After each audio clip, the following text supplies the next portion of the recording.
Hoy vamos a empezar con una pregunta un tanto incómoda. ¿Estás viviendo la vida siendo consciente de todo lo que te rodea? Y no me refiero a tener un trabajo, una familia, estar bien económicamente, sino ser consciente. Porque muchas veces vivimos ocupados, pero no presentes. Y de eso se trata el tema de hoy. Cómo ser más conscientes en medio de la materia. Y me acompaña como siempre mi gran amiga y colega Antea. Así es, Nicole. Y a todos les queremos dar la bienvenida a Psicología para el Alma. Hoy vamos a hablar de la materia como tal, de todo lo que demanda nuestra atención, del trabajo, de nuestra pareja, de las redes sociales, de todo lo que está constantemente a nuestro alrededor demandándonos energía. ¿Somos conscientes o no de ello? Sí, es que a veces hay tanto ruido afuera que parece que nos perdemos adentro, ¿no? Y como decía Carl Jung, hasta que no hagas consciente lo inconsciente, se irá dominando tu vida y lo llamarás destino. Qué fuerte esa frase, ¿no? Realmente vivimos en un día a día. Hay tanta rutina en nuestra vida que simplemente a veces ya funcionamos en piloto automático. No desayunamos, pero ni siquiera sentimos la textura del pan, el olor del café o la brisa de la mañana. No, simplemente hubo tráfico, llegué tarde, voy tarde a mi trabajo. Todo es rápido, estructurado. Sí, además cada vez hay más exigencias y muchas veces admiramos a personas que tienen la agenda muy llena, ¿no? Como cada minutito con una actividad programada y los ves que van al gimnasio y después van corriendo a la oficina y después salen con los amigos y apenas comen, tienen un momento para comer, ¿no? Pero la pregunta sería, ¿qué tan saludables, equilibrados o felices son esas personas, ¿no? Hay que analizar eso, porque no necesariamente es estar ocupados es síntoma de ser felices y de ser conscientes también de su vida. Sí, a veces se esconde ahí una adicción al trabajo también, ¿no? Y justo acotando lo que decías, quiero mencionar un caso. Una persona, obviamente anónima, de 42 años, exitosa, director ejecutivo de una empresa de renombre, tiene todo lo que una persona podría desear. Familia, un hogar. Pero cuando llega a consulta, lo primero que me dice es, no sé realmente quién soy. Me siento vacío. Sí, eso suele parecer muy contradictorio porque probablemente este hombre es muy admirado y hasta muy envidiado por muchas personas, ¿no? Porque de pronto tiene un buen estatus económico, social, una preciosa casa, aparentemente una familia armada, pero ¿hasta qué punto llenarse de actividades y de tantas autoexigencias podría estar también ocultando el evadir estar con él mismo, ¿no? ¿En qué momento él puede realmente pensarse, observarse y tener ese espacio en el que se encuentra también con su soledad? Yo creo que muchas personas tienen miedo a esa soledad. Quizás han tenido una infancia muy caótica, donde padres quizás no estuvieron muy presentes, o padres muy agresivos en la crianza. Entonces tienen miedo de remover eso, tienen miedo a escucharse, a saber qué realmente está pasando por dentro. Entonces, como tienen miedo, les invade esa culpa, simplemente se mantienen ocupados. Sí. Y piensan que esa es la mejor solución. Pero por dentro están que se carcomen. El estrés, la ansiedad lo absorbe, lo refleja su propio cuerpo, quizás una contextura muy demacrada, no que se vea saludable, por más que tenga éxito. Sí.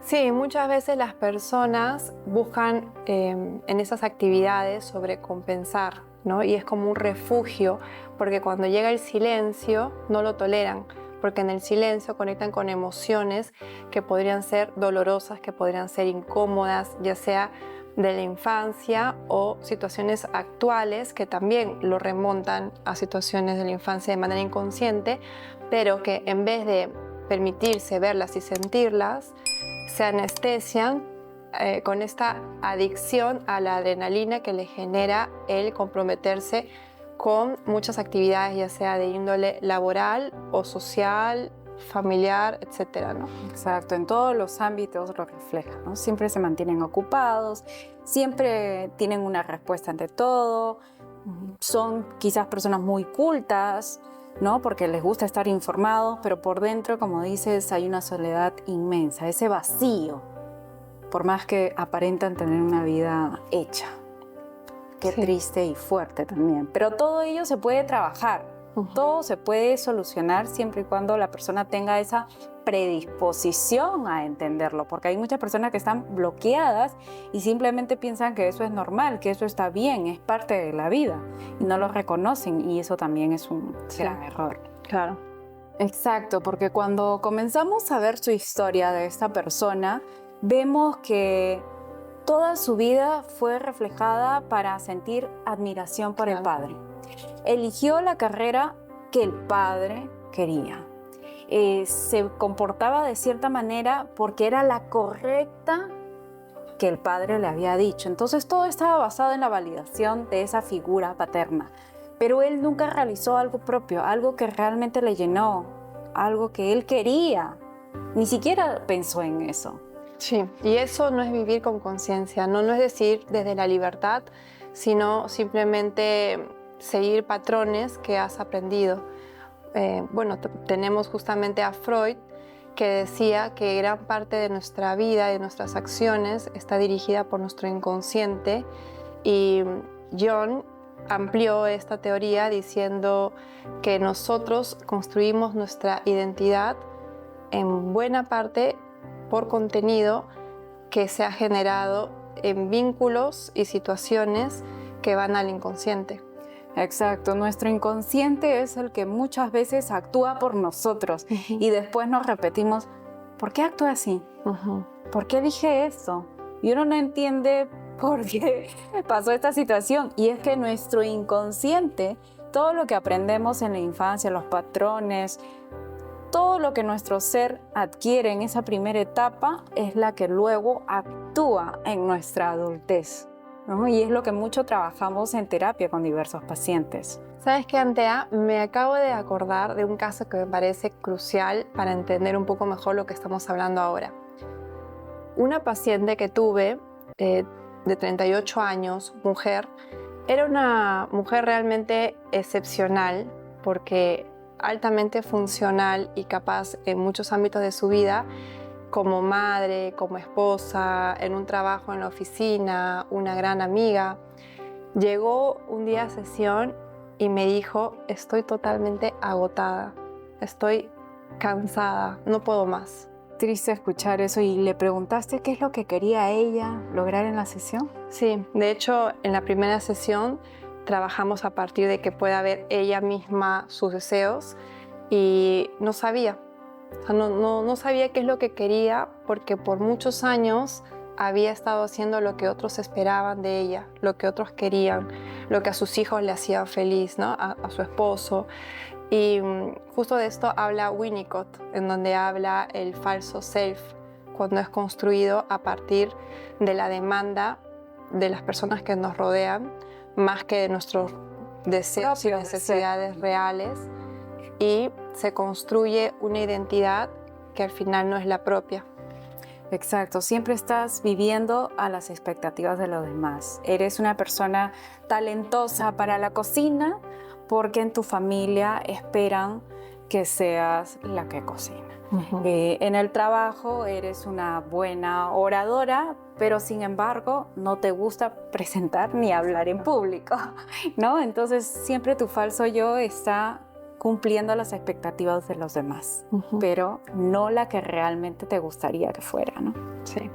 Me imagino que cuando comenzaron a trabajar en terapia y ella se dio cuenta de que no era consciente de muchas de estas actitudes, ¿cómo reaccionó ella? ¿Cómo? Es que el cuerpo no miente, Antea. Cuando nosotros callamos algo que está ahí adentro nuestro a nivel inconsciente, el cuerpo busca la forma de comunicarlo, y a veces sale de las maneras menos sanas. Exacto. Como por ejemplo ansiedad, insomnio, dolores de cabeza, irritabilidad.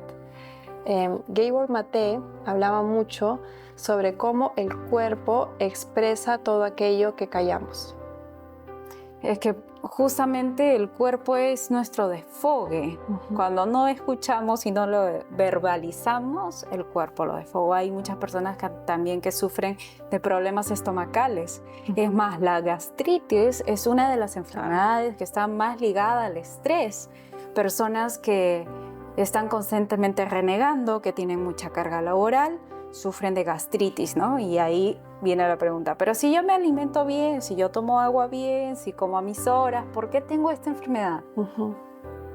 Porque no estás explorando esa emoción, no estás dándote cuenta que tu trabajo te genera más estrés que soluciones. Y es por eso también que se dice que el hablar es una gran herramienta curativa, porque hablando es que podemos procesar mejor situaciones que hemos vivido y resignificarlas. Es decir, nombrar la emoción como tal, ¿no? Si siento un hormigueo, no es que me sienta así. Quizás es culpa, quizás es ansiedad. Nombrarla. No es que seas una persona pesimista, quizás es porque tengas miedo. Sí. Y contar situaciones que pueden haber sido más o menos traumáticas, ¿no? En mayor o menor medida. No sé si te has dado cuenta que, por ejemplo, si te ocurre algo violento, digamos, si ibas caminando y vino un delincuente y te jaló la cartera o te dio un golpe para poder robarte. Llegas a donde tenías que ir, si estás viendo a tu casa o a tu trabajo, y lo cuentas.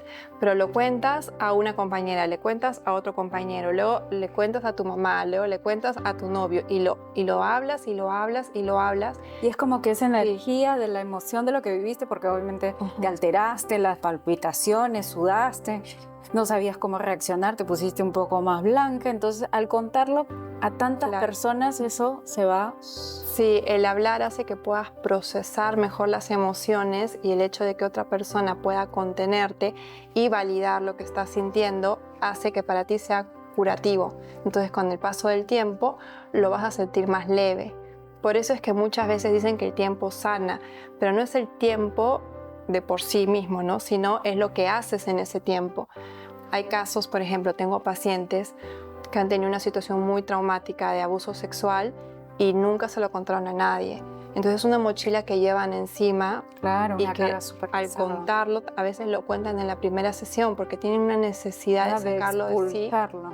Ya el solo hecho de poder expresarlo y que otra persona pueda escucharte sin invalidarte, sin deshumanizarte y sin destruir a la otra persona, sino que la persona puede mantenerse entera y seguir escuchando tu relato, ya para esa persona es parte del proceso terapéutico de crecimiento y de sanación.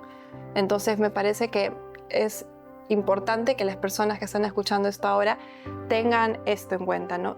Y si por A o B no están yendo a terapia porque, no sé, por temas de tiempo, económicos, lo que fuese, hablar con las personas que confían de su entorno. Sí, pero hay que tener cuidado también porque hay problemas que uno le cuenta a un familiar muy allegado a ella con todas las intenciones de que esta persona sea un sostén para ella, pero sin embargo ese familiar le cuenta a otro, lo transgiversa y después usan esa información para ir en tu contra. Entonces es muy importante, como tú mencionabas, ir a un lugar seguro para que te puedan contener de manera profesional, ¿no? Y si es que lo vas a contar a un familiar o a un amigo, que evalúes primero si esta persona va a poder actuar como tú esperas. Claro, que sea una persona que te va a poder cuidar, ¿no? Emocionalmente y físicamente también, porque hay información que a veces uno comparte que podría ponerte en riesgo a diferentes niveles, ¿no? Sí, y ahí también un poco influye en que después quizás esta persona va a decir, ay, sí, ella es delicada, ella es eso, y cada vez más personas te van a hacer un cargamontón y en vez de ayudarte a sanar, lo único que hacen es hundirte más en el problema. Así que, por favor, a tratar cada problema con el respeto que es debido. Por eso la importancia de ir a una terapia psicológica. No es solamente cuando estamos locos, ya súper rayados, ir a terapia, no. Hay problemas también con una menor carga que es indispensable tratarlo en un ambiente seguro. Ahora vemos un caso, Nicole, de una persona que siempre elige a las personas incorrectas como pareja. Creo que es algo que vemos a diario en consultas, ¿no? De personas que dicen, ay, es que tengo mala suerte con las parejas, escojo mal, o siempre escojo a personas que son muy protectoras conmigo o muy celosas. Pero hay un trasfondo, como decía John Bowlby en la teoría del apego, las personas estructuran sus relaciones familiares desde la infancia. Entonces, cuando tenemos algo que no está bien, como un padre ausente o un padre demasiado protector, buscamos en las parejas ese vacío que nos hizo falta en la infancia. Entonces, por eso el patrón siempre se repite. Tu cerebro siempre va a preferir lo familiar, aunque no sea lo sano. Y eso es bien importante de acotar, ¿no? Porque a veces vemos personas que están dentro de una dinámica poco saludable con su pareja y nos preguntamos, pero ¿por qué es masoquista, no? ¿Por qué sigue así ahí? ¿Por qué sigue con la persona? O con la frase, más te pego, más te quiero. Claro, y es como que no entendemos y lo juzgamos. Exacto. Pero muchas veces es la forma en la que hemos aprendido que vamos a ser amados. Entonces, por ejemplo, si éramos niños y vivíamos en un ambiente que era violento o donde había mucha indiferencia y necesitábamos ser los que sostenían emocionalmente a los padres o callar, vamos a sostener esos patrones a lo largo del tiempo y aunque no sea lo más sano, nos comportaremos casi de la misma manera, ¿no? Porque nuestro cerebro ha optado porque esa es la manera correcta en la que hay que actuar. Acá se me viene mucho una frase que se preguntan muchas personas a diario. ¿Por qué hay personas que le gusta el caos y otras personas que le gusta la paz? Que sí admiran la vegetación, el verde, las mariposas, y hay otras que no, que prefieren la bulla, el claxon, ¿no? El caos. Porque eso fue lo que aprendieron en la infancia. Porque de una persona que ha salido de un ambiente violento vuelve a repetir patrones de violencia en su nueva familia. Porque eso fue lo que aprendió. Eso es lo que su cerebro le dice que está bien, ¿no? Que es lo sano. Sí. Y se repiten esos patrones. Y ahí es donde a veces tenemos que hacer un alto, entender si lo que estamos haciendo está bien o no, para romper esa cadena. Sí, y me parece importante lo que mencionas porque ahí también vemos estilos de comportamiento no solo en la dinámica de la pareja, ¿no? Sino, por ejemplo, hay personas que suelen que caminan muy rápido y que siempre están apuradas y es como que parece que no están terminando una actividad y ya quieren pasar a la siguiente y es porque su cerebro se acostumbró a estar en estado de alerta y el cortisol que generan hace que sea lo cotidiano, lo familiar. Cuando no generan ese cortisol se sienten raros y se sienten incluso inseguros. Culpables también, culpables de que no están haciendo lo suficiente, de que no van tan rápido como va la sociedad, de que se están quedando atrás. Pero quizás ya estás haciendo suficiente, quizás sí estás actuando, solo que no lo estás entendiendo, no estás siendo consciente de lo que haces en tu vida. Justo el tema que vamos acotando, ¿no? La conciencia. Sabes que hay una frase que me encanta, que es de Viktor Frankl, que decía que entre la acción y la reacción de una persona hay un breve espacio y en ese espacio se encuentra la libertad.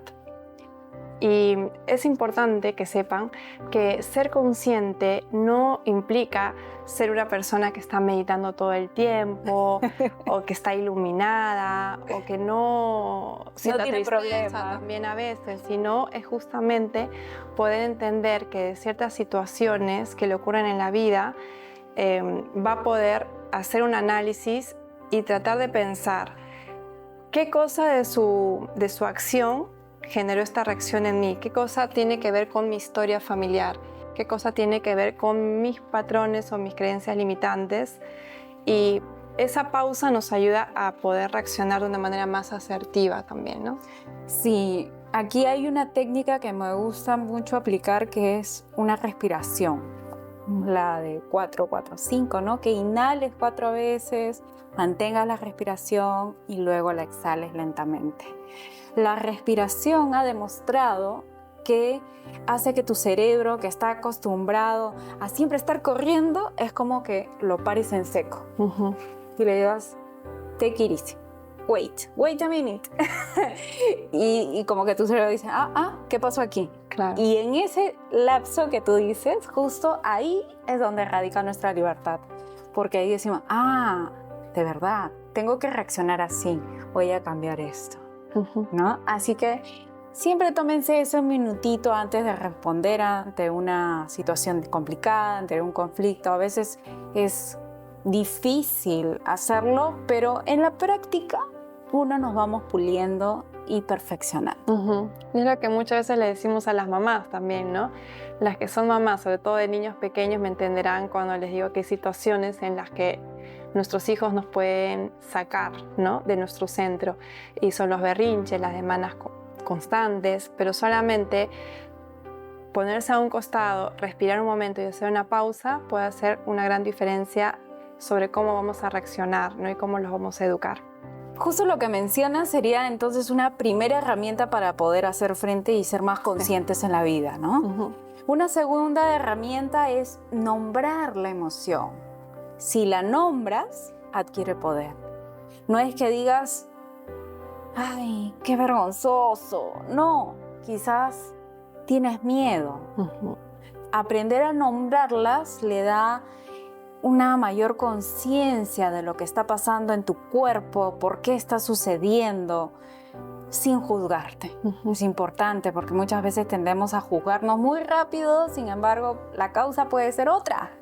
Así que hay que aprender a hacerlo. Sí. Y ser honestos, creo, ¿no?, con uno mismo, porque para mencionar la emoción también hay que poder verla. Entonces, por ejemplo, algo que sabemos desde la psicología es que detrás de todo enojo hay un dolor, hay una tristeza, hay una decepción. Entonces, en la medida en la que uno pueda verla, va a poder prevenir, reaccionar agresivamente y, en vez de eso, comunicar asertivamente qué fue lo que le dolió, ¿no? Justo acotando lo que dices, es cuando uno está molesto, siempre tiende a herir a la otra persona. Dice cosas que ni siquiera las ha pensado. Por eso es importante cuando uno está molesto, enojado, alejarse quizás de esa discusión para disipar un poco la energía y luego volver a conversarlo. Sí. Porque es importante también proteger a la otra persona de las cosas atroces a veces que se nos salen de la boca cuando uno está molesto, ¿no? Sí. Y bueno, una tercera herramienta y que me parece fundamental es aprender a tolerar, a sostener la incomodidad. Porque a veces justamente expresarnos o ser honestos con los demás también va a implicar un poco de incomodidad, pero es mucho más incómodo sostener algo que no es sano de manera inconsciente para siempre. Sí. Es decir cómo uno se siente, aunque la otra persona de repente se sienta decepcionada por un momento, nos va a doler, pero va a ser un momento y luego va a pasar. No, claro, Callarnos, lo peor es callarnos, sería terrible. cargar con esa mochila durante un buen tiempo y después arrepentirse y decir, caramba, ¿por qué no le dije realmente lo que estaba pensando? Sí. Ser conscientes de la materia no significa escapar del mundo, escapar de tus responsabilidades, de tus tareas diarias, sino es ser consciente de tus emociones, de esa sensación que te causa alguna situación, de que siempre vivas cada momento, vivas el presente, porque realmente del presente somos dueños, del futuro no sabemos, del pasado no lo vamos a poder cambiar, pero sí del presente. Por eso es muy importante ser consciente. Cuando te levantes en la mañana y corras al trabajo, disfruta esa taza de café. Quizás notaste que estaba muy caliente, le faltó un poquito de azúcar, pero esos detalles a veces los pasamos por alto. Saborear la vida, ¿no? Exacto, darle ese color. No todo es blanco y negro, hay colores. Hay verde más oscuro, verde más claro. Es importante por eso ser consciente.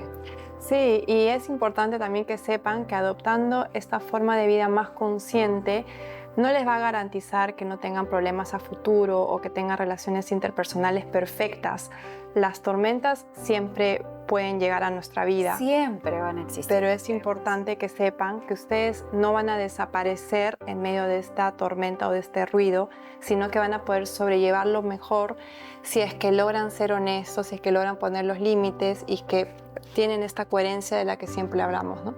Exacto, si es que viene una tormenta vas a tener mejores herramientas para poder afrontarla, porque ya vas a saber qué es lo que sí puedes realizar. Claro. Sabes que, por ejemplo, sabes nadar, con eso te puedes defender, que quizás puedes usar de flotador algunas cosas. Entonces, ser consciente te va a permitir tomar mejores decisiones ante un conflicto o una situación. Quiero que también ustedes nos dejen en los comentarios sus opiniones. ¿Son conscientes de la vida que llevan? ¿O quizás han notado que simplemente funcionan en piloto automático? Nos gustaría conocer sus opiniones, sus comentarios, conocerlos un poquito más. De hecho, los vamos a estar leyendo y respondiendo también. Si sientes que estás repitiendo ciertos patrones o que estás reaccionando en vez de elegir con libertad, busca ayuda. Buscar ayuda nunca será una debilidad. Será el primer paso a que tomes responsabilidad de manera asertiva en tu vida. Y nos encantaría que nos cuenten en los comentarios cuál de estas herramientas les parece más viable de seguir, qué temas les gustaría que toquemos en el próximo episodio de nuestro podcast. Y queremos agradecerles por estar con nosotros en este episodio también. No olviden darle like y suscribirse, compartirlo con las personas que lo necesitan, porque todo ello también nos da esa alegría en el corazoncito para seguir creando contenido, ¿no? Así es. Así que los esperamos en el próximo episodio. Ya saben, a vivir más conscientes, más felices, con energía. Nos vemos en el próximo episodio. ¡Chao!